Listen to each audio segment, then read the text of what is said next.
আসসালামু আলাইকুম দিনী ভাই এবং বোনেরা, সুফি বার্তা থেকে সকলকে স্বাগতম। আমরা মহাপরাক্রমশালী প্রজ্ঞাময়ের অশেষ কৃপায়, রহমতে, আল্লাহর অশেষ মেহেরবানিতে আমরা দুনিয়াতে মানুষ রূপে প্রেরিত হয়েছি। এই প্রেরিত হওয়ার একমাত্র উদ্দেশ্য, আল্লাহ আমাদেরকে সৃষ্টি করেছেন একমাত্র আল্লাহ ইবাদতের জন্য। কিন্তু ইসলাম আমাদের সুন্দর নির্দেশনা দিয়েছেন। কোনো ব্যাপার নিয়ে আমাদের হতাশ হওয়া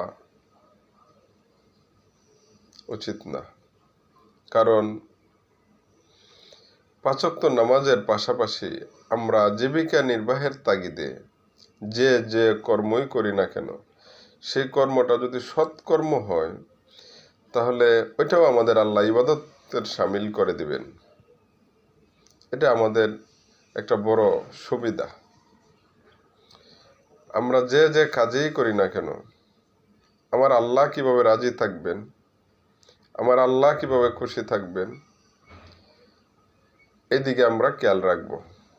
আমি যে কর্মটা করছি, আমার আল্লাহ সব কিছু দেখতেছেন এবং ফেরেশতারা সব কিছু লিখতেছেন এবং প্রত্যেকটা কাজের অ্যাকাউন্টেবিলিটি আছে।